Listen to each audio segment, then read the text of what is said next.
Hello everyone. आज के इस वीडियो में पढ़ने जा रहे हैं हम NCERT +2 class exercise 7.1 and that exercise is based upon the integration, यानी कि इंटीग्रेशन पे बेस्ड है वो। तो सबसे पहले हमें कुछ फंक्शंस गिवन है। हमें बोला गया क्या चीज़, find the anti derivative of the following function. जो फंक्शन गिवन है आपके पास उनका क्या कैलकुलेट करो, एंटी डेरिवेटिव कैलकुलेट करो। तो सबसे पहले वर्ड आया हमारे पास एंटी डेरिवेटिव। एंटी डेरिवेटिव देखो क्या होता है, आपने अभी तक जो लास्ट लेक्चर था, लास्ट चैप्टर था, that was the on the basis of derivative या डिफरेंशिएशन बेस्ड चैप्टर था हमारे पास। अब यहाँ पे क्या आ गया हमारे पास, एंटी डेरिवेटिव। एंटी डेरिवेटिव देखो क्या होता है आपके पास, अगर फंक्शन की डिफरेंशिएशन गिवन, क्या चीज़ है मेरे पास, अगर क्या given derivative of function is given, function का डेरिवेटिव गिवन है और मुझे क्या बोला गया, find the function, find the function, यानी कि मुझे f(x) निकालना है, जिसको डिफरेंशिएट करके क्या आता है, f' आता है। अब बिल्कुल रिवर्स प्रोसेस है। इस प्रोसेस को हम क्या नाम दे देते हैं, that process is known as the integration. Clear, समझ आ रही बात। क्या बोला हमने कि अगर आपके पास फंक्शन का डेरिवेटिव गिवन है और अगर आपको वो फंक्शन निकालना हो तो वो किसकी हेल्प से निकालेंगे, हम इंटीग्रेशन की हेल्प से निकालेंगे। यानी कि यहां से हम कंक्लूड कर सकते हैं, process integration is process of finding anti derivative,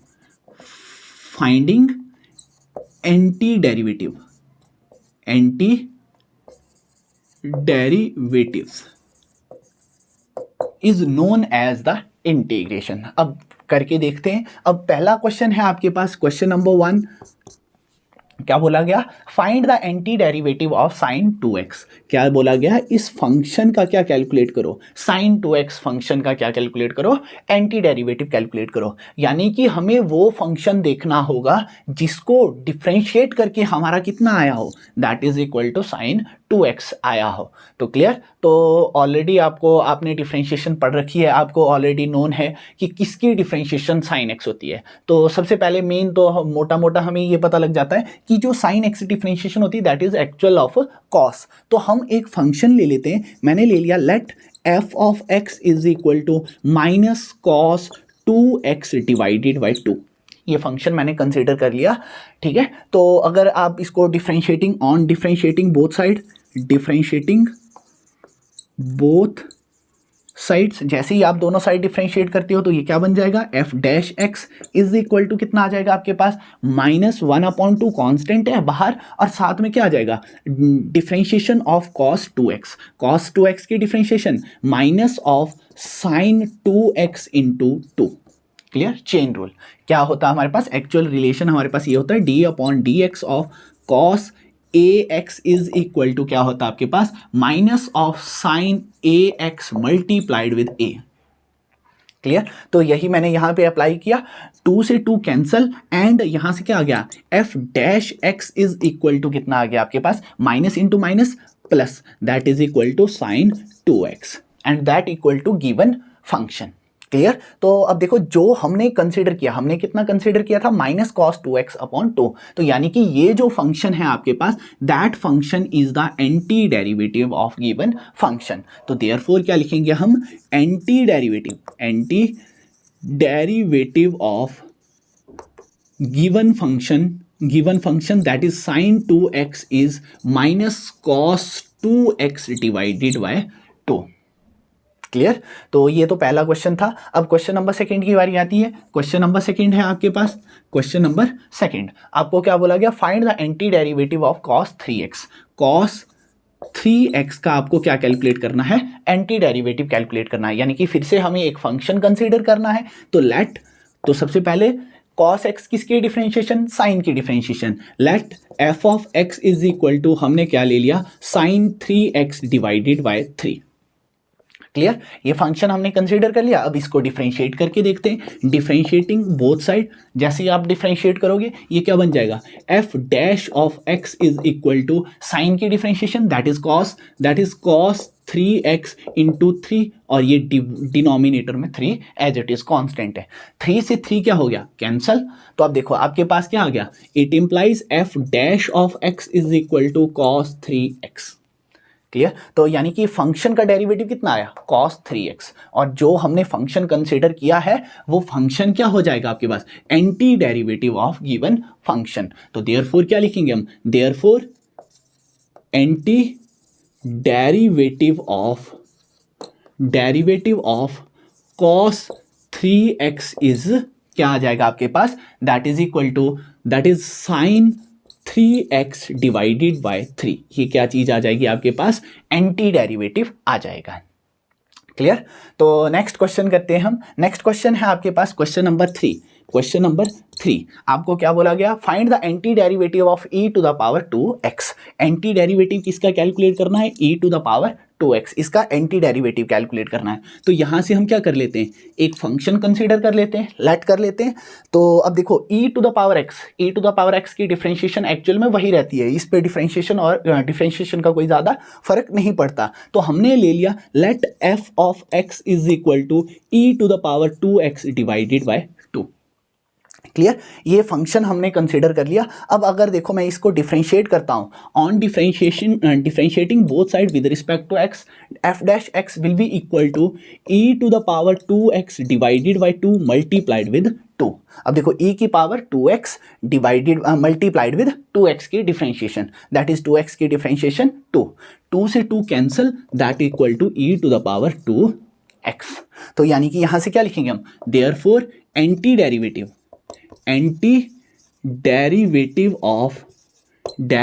of e to the power 2x is e to the power 2x divided by 2। Clear, बहुत आसान सी चीज है, यानी कि एंटी डेरिवेटिव आपको समझ आ गया होगा। सिमिलरली हम क्वेश्चन नंबर 4 और क्वेश्चन नंबर 5 करते हैं। तो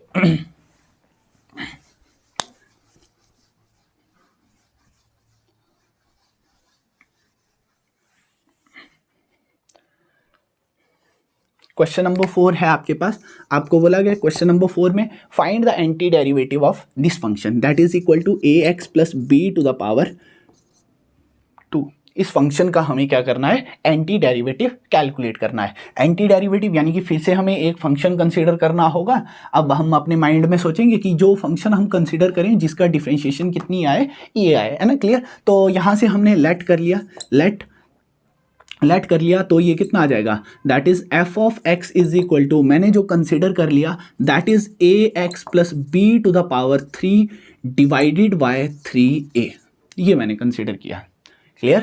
तो यहाँ से हम कैलकुलेट करते हैं। तो ऑन डिफरेंशिएटिंग बोथ साइड, है ना, डिफरेंशिएटिंग बोथ साइड, तो इट इम्प्लाइज क्या आ जाएगा, f dash of x will be equal to कितना आ जाएगा, देखो ये क्या बन गया, a to x to the power n type का फंक्शन बन गया, 3 पावर नीचे और ये क्या आ गया, ax plus b to the power 3 minus 1 that is 2 into कितना आ गया आपके पास, that is a divided by 3a as it is. 3 से 3 कैंसिल, a से a कैंसिल। क्लियर। तो यहाँ से f डैश x कितना आ गया, f dash x is equal to कितना आ गया, that is ax plus b की पावर 2। क्लियर। तो ये आ गया आपके पास। तो यहां से हमारे पास क्या आ गया, इट इम्प्लाइज, तो anti derivative of given function that is ax plus b to the power 2 is क्या आ गया आपके पास, दैट इज क्या आ गया, ax plus b to the power 3 divided by 3। ये क्या आ गया आपके पास, एंटी डेरिवेटिव आ गया। ये एंटी डेरिवेटिव है इस फंक्शन का। लास्ट फंक्शन है आपके पास, दैट इज क्वेश्चन नंबर 5। आपको बोला गया anti derivative of sine 2x minus कितना, 4 into e to the power 3x। Clear. तो अगेन हम एक फंक्शन लेट करेंगे जिसको डिफ्रेंशिएट करके हमारा ये बने। तो हमने ले लिया let f of x is equal to, मैंने ले लिया minus of cos 2x divided by 2 minus 4 into e to the power 3x divided by 3। ये फंक्शन हमने कंसीडर कर लिया। अब डिफ्रेंशिएट कर देते हैं दोनों side, on differentiating both side, differentiating both side, तो यहाँ से एफ डैश एक्स कितना आ जाएगा, f dash x is equal to -1/2 as it is, और कॉस की डिफरेंशिएशन जैसा हमने क्वेश्चन नंबर 1 में पढ़ा था, क्वेश्चन नंबर 1 की डिफरेंशिएशन बताई थी मैंने, that is equal to minus of sine 2x multiplied with 2 -4/3 as it is e to the power 3x multiplied with 3, यही आ जाएगा। यहाँ पे 3 से 3 कैंसल, यहाँ पे 2 से 2 कैंसल, तो it implies f dash of x is equal to minus into minus plus, that is sine 2x minus 4e to the power 3x, और यही हमें क्या है, गिवन है। क्लियर, तो ये चीज़ गिवन है, तो यहाँ से कितना आ गया, therefore anti derivative of sine 2x minus 4e to the power 3x is क्या आ जाएगा आपके पास, that is minus of cos 2x divided by 2 minus 4 into e to the power 3x by 3। Clear, तो ये सारा हमारा किस पे था, ये जो 5 क्वेश्चंस थे हमारे किस पे बेस्ड हैं, एंटी डेरिवेटिव पे बेस्ड हैं। अब आप बोलेंगे कि जी ये फंक्शन आप लेट कर रहे हैं आप, अब ज़रूरी तो है नहीं कि सभी को पता लग जाए, तो इसको निकालने का देखो एक और तरीका है जो आप अभी आगे पढ़ने वाले हैं। वैसे एक्चुअल में जब भी आपको क्वेश्चन आएगा ना, क्वेश्चन आएगा कि फाइंड द एंटी डेरिवेटिव, यानी कि हम इंटीग्रेशन ही करेंगे उसकी, और इंटीग्रेशन करके जो रिजल्ट आएगा वहाँ से हम इसकी एंटी डेरिवेटिव कैलकुलेट कर सकते हैं। क्लियर, जैसे मैं एक एग्जांपल ले रहा हूं यहीं पे इन्हीं का क्वेश्चन का, है ना। जैसे मुझे बोला गया था कि find the anti derivative of sine 2x। Clear, इसका एंटी डेरिवेटिव, तो मैंने जो फंक्शन लेट किया था वो फंक्शन किस तरह से लेट किया था, ध्यान देना है आपने। तो देखो हमारे पास एक्चुअल में हम क्या कर देंगे, हम डायरेक्टली इंटीग्रेट कर देंगे साइन 2x, है ना, इंटीग्रेट कर देंगे, तो आपको साइन इंटीग्रेशन के फॉर्मूले ऑलरेडी आते हैं, तो ये क्या आ जाता है, इंटीग्रेशन ऑफ साइन 2x की इंटीग्रेशन कितनी होती है, that is equal to minus of cos 2x divided by 2 plus some constant. Clear, यही होती है ना आपके पास, integration of sine 2x is equal to minus cos of 2x divided by 2 plus C. Clear, तो ये इंटीग्रेशन थी आपके पास। तो अब यहाँ पे देखो, यहाँ पे ये कांस्टेंट हम कंसीडर नहीं करेंगे, है ना, ये कांस्टेंट हम कंसीडर नहीं करेंगे, तो यहाँ से कितना आ जाएगा, डायरेक्टली आ जाएगा ये, that is equal to minus of cos 2x divided by 2। तो यहाँ से हम ये फंक्शन लेट कर सकते हैं, जो हमने फंक्शन लेट किया, सिर्फ इसी क्वेश्चन में नहीं, हर एक क्वेश्चन में। जैसे मैं लास्ट क्वेश्चन के केस में आपको करके बताता हूँ कि इस क्वेश्चन में आप किस तरह से एंटी डेरिवेटिव का जो ये फंक्शन है मैंने ये किस तरीके से कंसीडर किया। तो ध्यान से देखना है, क्या था आपके पास, फंक्शन था actual, that is sine 2x minus 4e to the power 3x, यही था फंक्शन। यानी कि मैं डायरेक्टली क्या कर दूंगा, इस फंक्शन को इंटीग्रेट कर देंगे हम, इंटीग्रेशन के रिलेशन आते हैं हमें, तो ये कितना बन जाएगा, integration of sine 2x dx minus 4 into integration of e to the power 3x into dx। यहाँ पे मैं इंटीग्रेशन का फॉर्मूला लिख लेता हूँ, that is integration of sine ax is equal to कितना होता है, integration ax dx is equal to, that is equal to minus of cos ax divided by a, and integration of e to the power ax dx is equal to e to the power ax divided by a। Clear, तो यहाँ पे आप easily इन formulas को apply कर सकते हैं और 2 स्टेप्स में आपका फंक्शन आ जाएगा। तो ये कितना आ गया आपके पास, that is equal to minus of cos 2x divided by 2 minus 4 multiplied with e to the power 3x divided by 3। Clear, तो आप यहाँ से ये फंक्शन ईजिली कैलकुलेट कर सकते हो और आप इजीली बता सकते हो कि ये जो एंटी डेरिवेटिव है वो किस तरह से आएगा। ठीक है, होप आपको समझ आ रही होंगी चीज़ें। ठीक है, तो नेक्स्ट क्वेश्चन है आपके पास, find the integral of the following function. ये कुछ फंक्शंस दिए हैं, एनसीईआरटी एक्सरसाइज 7.1 के क्वेश्चन नंबर 6 से लेकर 9 तक लिख रखे हैं मैंने। तो इन फंक्शंस को आपको क्या बोला गया, फाइंड द इंटीग्रल। इंटीग्रल देखो क्या है आपको, बस यानी कि आपको इंटीग्रेट करना है इनको। क्लियर, तो इंटीग्रेट करना है तो 1 बाय 1 हम कैलकुलेट करते हैं। तो क्वेश्चन नंबर 6 है आपके पास, 6 ये गिवन है, तो integration that is question number 6 that is integration of 4e⁻³ plus 1 into dx। Clear. तो ये हमें इंटीग्रेट करना है, तो ये कितना आ जाएगा, ये मैं इसको आई कंसीडर कर लेता हूँ, जो हमारा गिवन इंटीग्रल है उसको आई कंसीडर कर लिया। तो ये कितना आ जाएगा, integration of 4e⁻³ into dx plus integration of dx। Clear. जैसे आप इंटीग्रेशन की कौन सी प्रॉपर्टी यूज हुई है यहाँ पे, यानी कि प्रॉपर्टी मैं लिखूँ यहाँ पे, that is integration of f plus g x d x, where f and g are any two real valued function. कोई दो फंक्शन है आपके पास, तो इसकी इंटीग्रेशन कैसे होगी, that is equal to integral of f dx plus integral of g dx। Clear. तो अब अगर आप इसको जनरलाइज करना चाहें तो आप जनरलाइज भी कर सकते हैं। क्या आ जाएगा, integration of f1 plus f2 plus up to so on into fn dx is equal to कितना आ जाएगा आपके पास, that is integration of f1 dx plus integration of f2 dx plus up to so on plus integration of fn dx। Clear. ये generalise कर दिया हमने। अब जनरलाइज कर दिया तो सबसे पहले यहाँ पे और भी हमारे रिजल्ट यूज होंगे। तो यहाँ पे देखो एक और अगली property, that is integration of, ये कितना 4 बाहर आ जाएगा, 4 इंटू e⁻³ dx। ये कैसे हुआ, यहाँ पे भी हमारी प्रॉपर्टी ऑफ इंटीग्रल है, that is integration of k time f dx is equal to where k is any constant and f is the function of x। तो यहाँ से इसकी इंटीग्रेशन कितनी होती है, कांस्टेंट बाहर, इंटीग्रेशन ऑफ f dx। यहाँ पे 4 कांस्टेंट था तो बाहर आ गया, और अगला ये क्या आ जाएगा, plus integration of dx as it is. Clear. तो यहाँ से कितना आ जाएगा, i is equal to 4 time integration of, जैसे मैंने पीछे भी बता के रखा कि इंटीग्रेशन ऑफ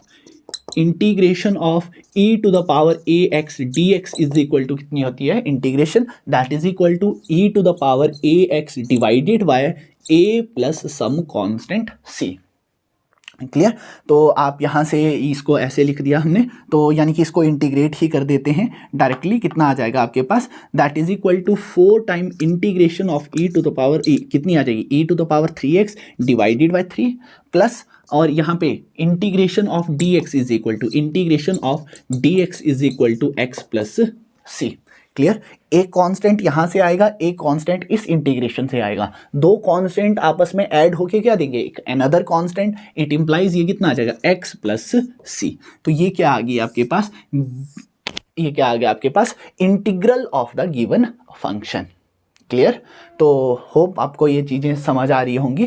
क्लियर। तो नेक्स्ट क्वेश्चन पे प्रोसीड करते हैं, that is question number 7, integration of x² multiplied with 1 minus 1 upon x² into dx। इसको इंटीग्रेट करना है हमने। तो यहाँ से देखते हैं, ध्यान से इन चीज़ों को हटा देते हैं।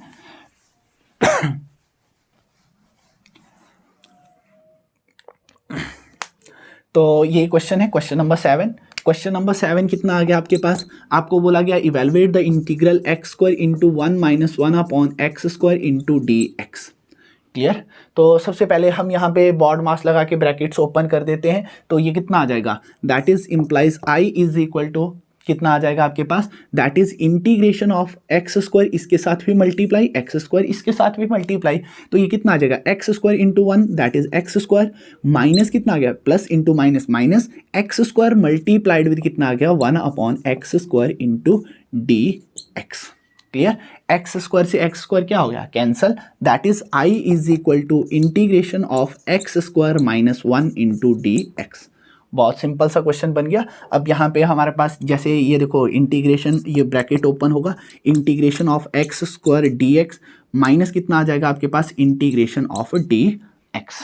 तो यहाँ पे दो छोटे छोटे रिलेशन लग रहे हैं हमारे पास, that is integration of x to the power n dx is equal to कितना हो जाता है, that is x to the power n plus 1 divided by n plus 1। और ये वाला तो आप अभी भी हमने पढ़ा था, that is integration of dx is equal to x plus some constant c plus some constant c। Clear. तो अब यहाँ से आप डायरेक्टली इंटीग्रेट कर पाएंगे। अब देखो जैसे ये हमने फॉर्मूला लिखा, बहुत पावरफुल फॉर्मूला है, और यहाँ पे एक कंडीशन रहती है that is n is not equal to -1, n is not equal to -1। अब देखो क्यों नहीं होगा ये, देखो अब -1 जब हो जाता है तो ये कितना बन जाएगा, x to the power -1 into d x, that is integration of 1/x। Power negative है, पॉजिटिव करने के लिए हम डिनोमिनेटर में लेंगे, तो इसकी इंटीग्रेशन कितनी आ जाती है, that is dx is equal to log x plus c। Clear? तो ये बन जाता है ना, सिर्फ -1 के लिए वैलिड नहीं है, बाकी हर एक पावर के लिए वैलिड है, चाहे रैशनल हो चाहे कैसी भी पावर हो। क्लियर? तो यहाँ से देखो आपके पास इंटीग्रल क्या बन जाएगा आपके पास, दैट इज एक्स स्क्वायर, ये वाला फॉर्मूला लगा दिया, पावर में एक ऐड हो जाएगा और जो ऐड होके आएगा वो डिवाइड भी हो जाएगा, that is x to the power 3 divided by 3। 2 में 1 ऐड करेंगे तो 3, पावर ऐड होके कितनी बनी 3 से डिवाइड, माइनस कितना आ गया x, है ना, एक कांस्टेंट यहाँ से एक कांस्टेंट यहाँ से, constant plus constant is another constant, that is plus c। ये क्या आ गया आपके पास, फंक्शन का इंटीग्रल आ गया। क्लियर? सिमिलरली हम क्वेश्चन नंबर नेक्स्ट कैलकुलेट करते हैं, दैट इज क्वेश्चन नंबर 8। तो ये तो बहुत इजी क्वेश्चन है, question number 8, that is integration of ax² plus bx plus c into d x. यही दिया गया, इस फंक्शन को इंटीग्रेट करना है, तो यानी कि ये कितना आ जाएगा, अब देखो a कांस्टेंट है, बाहर आ जाएगा इंटीग्रेशन के, integration of x² dx plus b constant है, बाहर आ जाएगा integration of x dx plus c constant है, तो यानी कि c कांस्टेंट बाहर into dx। Clear? a constant आपको यहाँ से मिलेगा, a कांस्टेंट यहाँ से, a कांस्टेंट यहाँ से, तीन कांस्टेंट आपस में मिलके क्या बनाएंगे, अनदर कांस्टेंट, तो यानी कि इसकी इंटीग्रेशन कितनी आ जाएगी, ax³ divided by 3 plus bx² divided by 2 plus cx plus another constant d। Clear? तो ये क्या आ गया आपके पास, ax पावर ऐड होके जो आई वही डिवाइड, और यहाँ पे x की पावर कितनी थी 1, 1 प्लस 1 2, 2 से डिवाइड, क्वेश्चन खत्म। अब अगला क्वेश्चन है आपके पास क्वेश्चन नंबर 9, क्वेश्चन नंबर 9। तो ये कितना बताया गया आपको बोला गया evaluate the integral that is 2x² minus e to the power x into d x. आपको इसका इंटीग्रल कैलकुलेट करना है, तो आप अगर इसका इंटीग्रल कैलकुलेट करना चाहते हैं तो ये कितना आ जाएगा आपके पास, तो सबसे पहले तो हमें इसको में क्या लगाना पड़ेगा, अलजबरा लगाना पड़ेगा, तो ये कितना आ जाएगा, 2 कॉन्स्टेंट है बाहर, 2 इंटू x² dx, यही आ गया, माइनस कितना आ जाएगा, minus integration of e to the power x d x. Now एक इंटीग्रल ये है, एक इंटीग्रल ये है, और आपको दोनों के रिलेशन आते हैं, तो ये कितना आ जाएगा आपके पास, that is equal to 2 time कितना आ गया आपके पास, x³ divided by 3 minus e to the power x plus c। एक कांस्टेंट यहाँ से, एक कांस्टेंट यहाँ से, constant plus constant another constant, तो ये क्या आ गया आपके पास, इंटीग्रल आ गया। क्लियर? तो होप आपको ये क्वेश्चंस समझ आ रहे हैं, है ना।